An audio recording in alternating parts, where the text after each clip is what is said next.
Monsieur, écoutez bien. Welcome to Fashion Mode with Charles McDonald, brought to you in association with Force Magazine on World Radio Paris.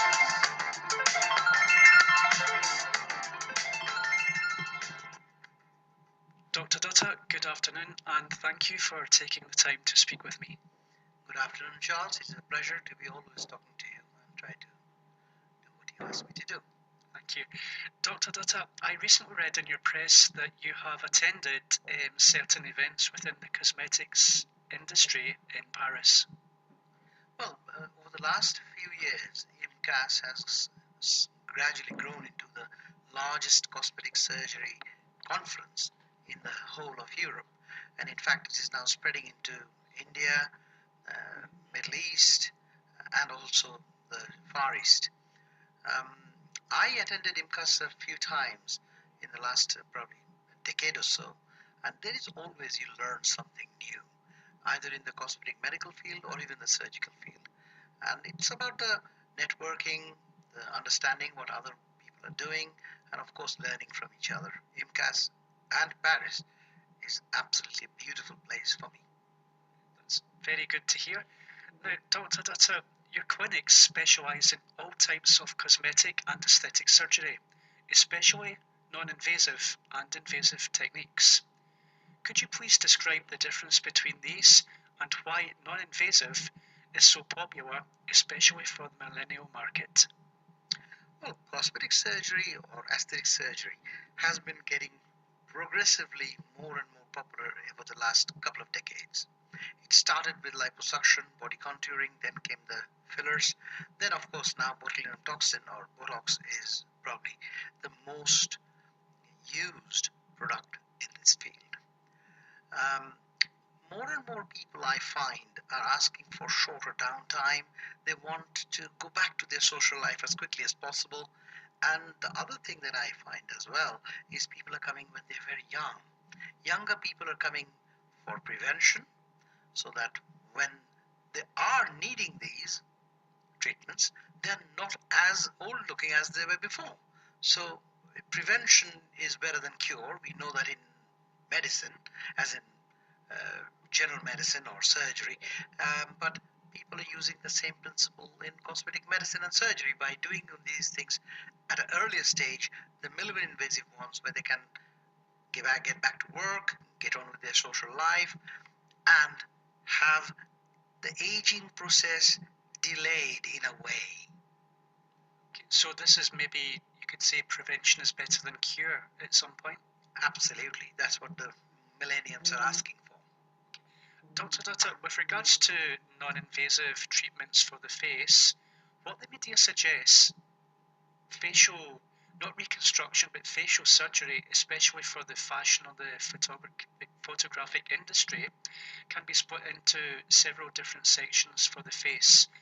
Now, I've got no doubt that the body has even more, but this is a story perhaps we can come back to another time. Could you please describe for me the main outlines for this type of facial surgery and tell me a little bit more about each one? Probably the facial mapping, which is usually used for non-surgical techniques and dermatological procedures, is nothing to do with surgery. It's a condition of the skin, and various parameters are applied to it. How hydrated or dehydrated the skin is, how much of UV damage is there, how much of number of pores, oiliness of the skin, and even they will count. There are certain cameras available. They will count the number of wrinkles in certain areas and give you a score. The best one I can talk about is probably the Visia skin analysis system.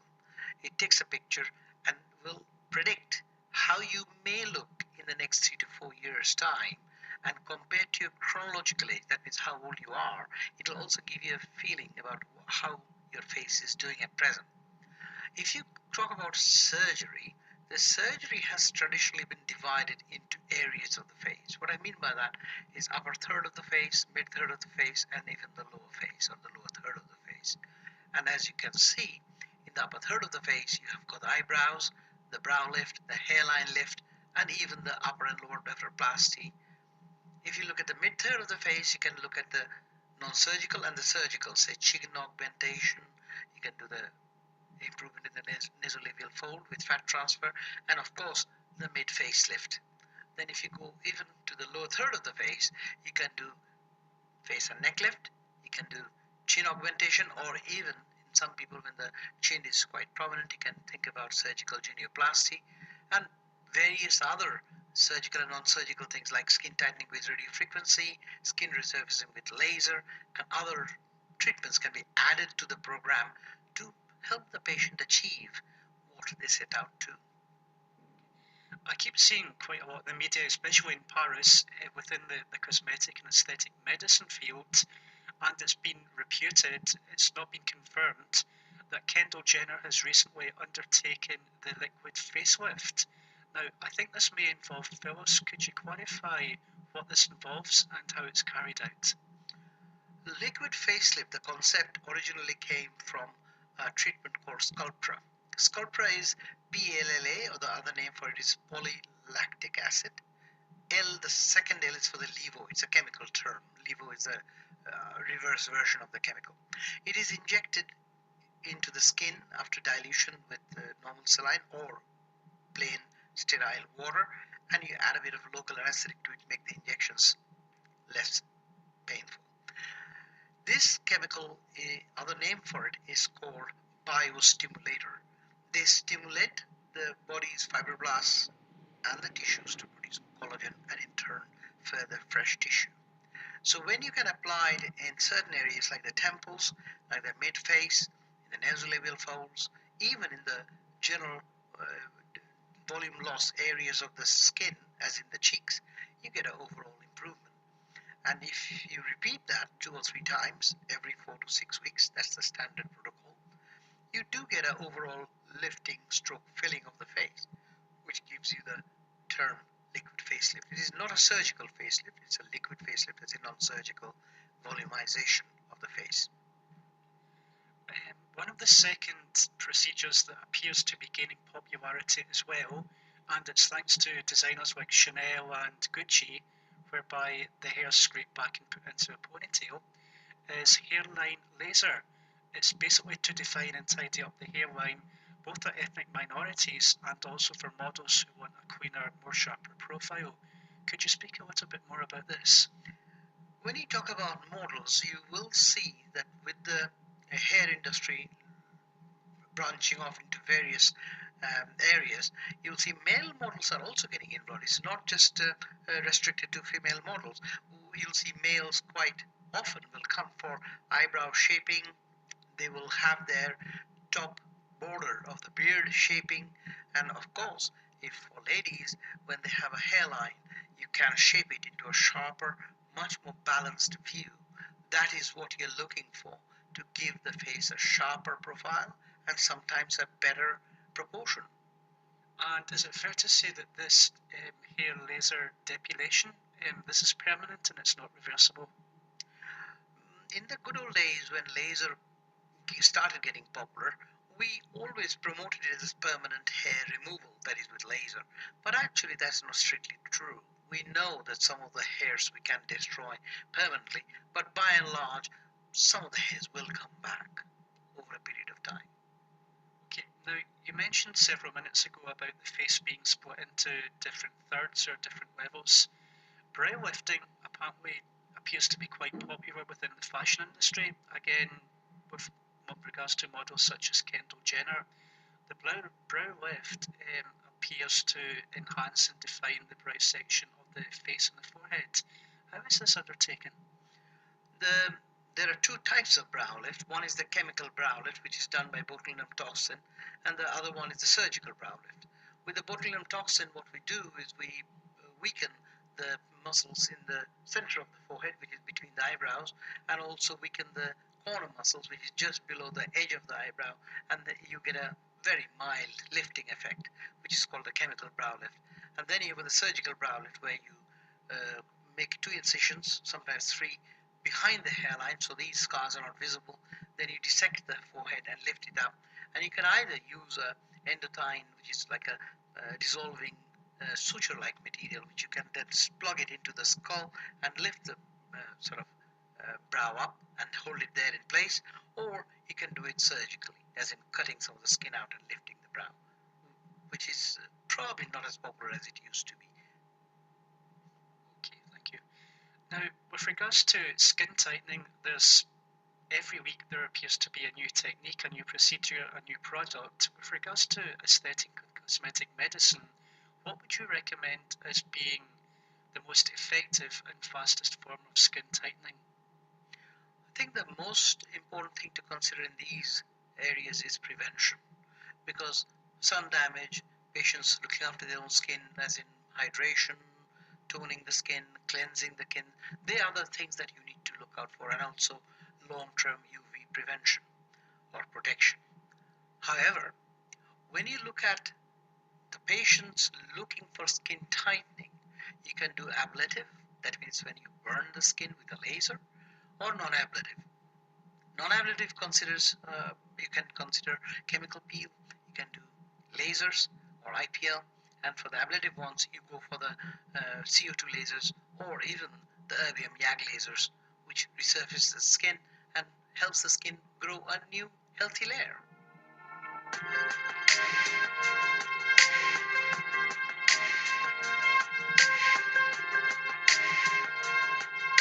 With regards to cheek augmentation, cheek fillers are quite a big business and have been heavily used on the red carpets of Hollywood. Could you speak a little bit more about the options that models and industry professionals alike have with regards to cheek filling and augmentation? Well, if you can imagine, cheek being the center third of the face, when we lose the volume in the center of the face, it does look quite deflated, and it lacks skin and the lines that are visible. You can to some extent reverse it by filling the cheek up. Now, in the last probably 5 years, we have seen overfilling of the cheeks, which is also something we need to address. As doctors, we need to look at proportion, we need to look at balance, and when we are talking about cheek augmentation, my view is you need to explain to the patient that stepwise, you do a little bit, see how the patient feels about it. If that is the right way forward, do a little bit more rather than put everything in one go. You can do it with fat, patient's autologous fat, that means you liposuck about 10, 15, 20 mils of fat and you can put it in the cheek. That usually, if it lives or if it survives, will stay for a long, long time. On the other hand, you can also use fillers. With regards to longevity, when you say it can last a long time, is this weeks, months, years? To be perfectly honest, there's no way anybody can guarantee the longevity of the fat. But once it survives, it should be there for at least 5 to 10 years. Okay. Now, the next one is quite dramatic, and I've heard obviously through the social media and through advertising, it can literally transform a person's confidence and face. Many models are looking for perfectly symmetrical noses and a perfect profile. With regards to rhinoplasty, what advice or what tips could you give for any model thinking about undergoing this treatment? Rhinoplasty is a surgical procedure, but also you can get the non-surgical or the medical rhinoplasty, which is performed with fillers and can also be done with Botox. My advice to patients is they need to see how much change they need to make. If it is something superficial, you can do it with medical rhinoplasty. If it is something dramatic like a humped nose or even flaring of the nose, where the proportions of the nose are so much different, then you have no other option but to undergo surgery, as in rhinoplasty, where the bone, the cartilage, and even the shape of the nose can be taken into account and altered accordingly to the, of course, we have to balance it to the patient's face. Now, moving down to as if it were the bottom third of the face, it seems to be in every single magazine and every single post on Instagram, there's a reference to lip filler. Now, I'm aware that lip filler can be administered as an injectable and as an implant. Could you talk about the difference between these two and also the importance about having proportioned lips within your face? Well, lips, like any structures on the face, will have a certain measure which is absolutely balanced to the face. In Caucasian face, the lips are usually slightly finer, but you have got more shape, as in you have got the cupid's bow, the arch of the lip, or even the curvature of the lower lip. We need to, as doctors, understand the proportion and volume. Over and over again, we have seen people come out and have such a big lip that it doesn't look natural. As a clinic, as a doctor, I would implore on the patients to understand the balance and the volume, but in spite of that, you know that their needs are such, there's peer pressure there, they have looked into the magazine and they want lips like a celebrity of your choice, and then you have to understand, do we do the treatment or do we advise the patient to go somewhere else? Quite often, if I understand that the patient is asking for something which is completely unnatural, it is our responsibility to dissuade the patient and say that we won't do it. However, if you decide to do it, there are two ways you can do it. One is fillers. You can fill it with dermal fillers, like the ones that are available, or you can even do it with fat transfer, that is autologous fat. But you also highlighted one fact, this is a permalip, which is a silicone implant to the face.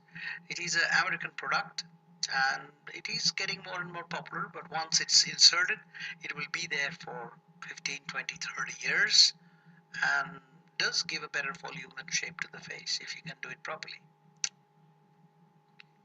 Last but not least, as they say, moving down, genioplasty.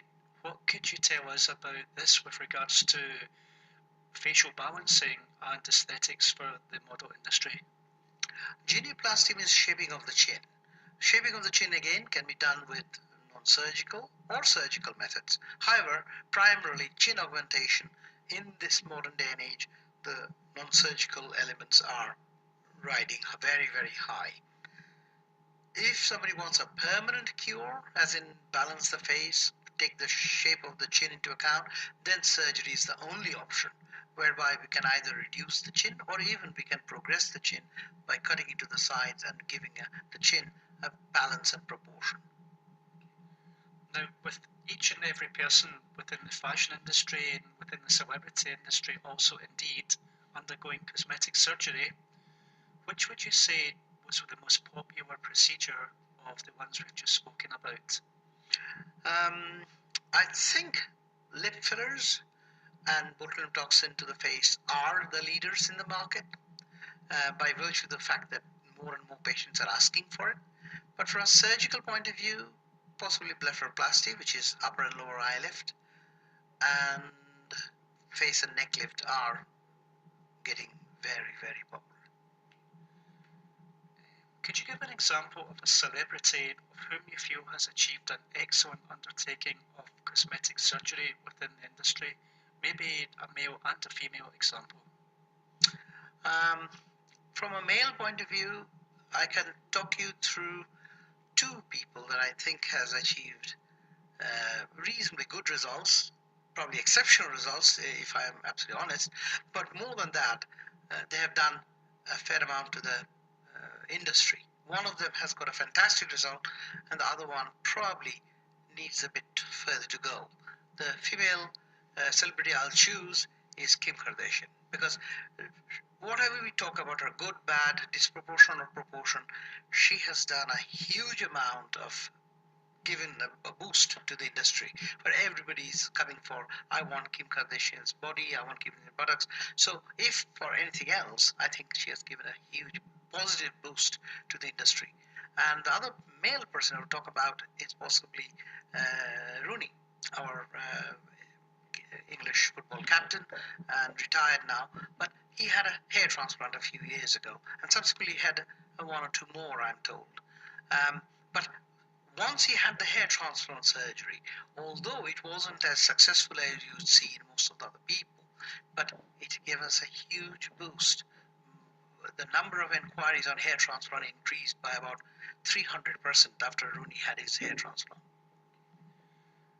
Last but not least, with regards to cosmetic medicine and aesthetic medicine, what should we look out for within the city in 2019 with regards to strong trends?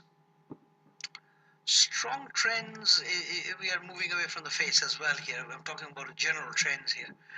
Vaser body contouring is getting really popular. About 50% of my surgical work is Vaser. And the other one that is coming up but hasn't been as popular in the UK is, we talked about the liquid facelift, but the same chemical, which is Sculptra, is now being used for buttock augmentation. Now it's very, very expensive, but that's the trend. And you've asked me to talk about trends, and that's what I'm seeing. Dr. Dutta, thank you very much for your time. Charles, it has been an absolute pleasure, as usual, to see you and speak to you.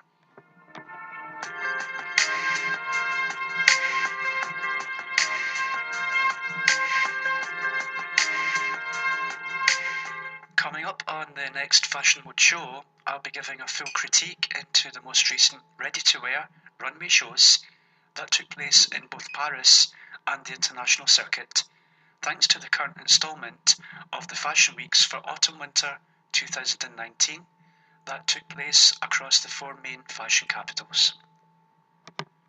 You can keep up to date with all the fashion news, reviews and interviews by visiting our official online site at forcemagazine.com and Facebook, Twitter, Instagram. Until the next time, keep your fashion mode